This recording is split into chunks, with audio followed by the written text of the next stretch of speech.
તો રાજકોટના ગોંડલમાં 5 દીકરીઓના શાહી ઠાઠમાઠ સાથે લગ્ન સંપન્ન થયા છે। બાલાશ્રમમાં 5 દીકરીઓનું ઉદ્યોગપતિએ કન્યાદાન કર્યું। પૂર્વ સાંસદ રમેશ ધડુક પણ લગ્ન સમારોહમાં ઉપસ્થિત રહ્યા। ગઈકાલે સાંસદ મનસુખ માંડવિયાએ દીકરીઓને આશીર્વાદ આપ્યા હતા। લગ્નોત્સવને લઈને ગોંડલવાસીઓમાં અનેરો ઉત્સાહ જોવા મળ્યો। દીકરીઓને કરિયાવર ઉપરાંત રોકડ રકમની વર્ષા કરવામાં આવી હતી। અનામી દાતાઓ દ્વારા ફિક્સ ડિપોઝિટ પણ મૂકવામાં આવી છે।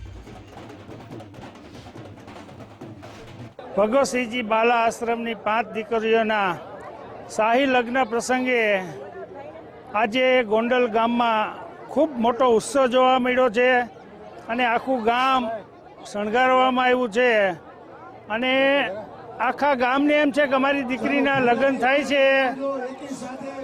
એ રીતે અત્યારનું માહોલ જોવા મળી રહ્યું છે અને ગોંડલ નગરપાલિકા તેમજ આપણા પૂર્વ ધારાસભ્ય જયરાજસિંહભાઈ તેમજ અશોકભાઈ પીપળિયા અને તમામ પાર્ટીના કાર્યકર્તાઓ, નગરપાલિકાના તમામ સભ્યશ્રીઓ બધાની મહેનતથી આજે ખૂબ સરસ મજાનું આયોજન થયું છે।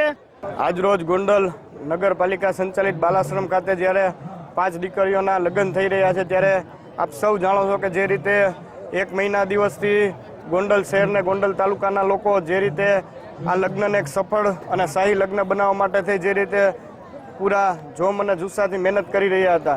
ગોંડલ શહેરના ઉદ્યોગપતિઓ તરફથી જે રીતે દીકરીઓને કરિયાવર રૂપી મોટી સંખ્યામાં ભેટ અર્પણ કરવામાં આવેલી હતી અને એ જ રીતે ગોંડલ શહેરના તમામ સેવાકીય સંસ્થાના આગેવાનો અને તમામ માતાઓ, બહેનો, વડીલોથી માંડીને યુવાન ભાઈઓ જે રીતે આ લગ્નને એક શાહી લગ્ન બનાવવા માટે થઈ પૂરેપૂરો સાથ અને સહકાર આપેલો છે એ બદલ એમનું હૃદયપૂર્વકથી ખૂબ ખૂબ આભાર વ્યક્ત કરું છું।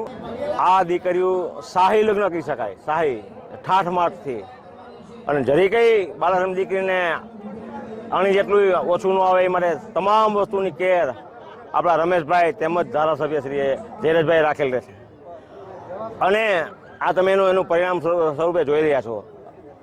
છેલ્લા 1 મહિના ત્યાં તનતોડ આપણા કાર્યકરો, મિત્ર, નગરપાલિકાની ટીમ, અમારા વડીલો, સાથ સહકારથી તમામ સમાજના આગેવાનો, હિન્દુ મુસ્લિમ તમામ લોકો એક મંચ ઉપર આવી અને બાલાશ્રમની 5 દીકરીઓને આજે ધામધૂમથી લગ્ન પ્રસંગ પતાવી અને વળાવવાના છે।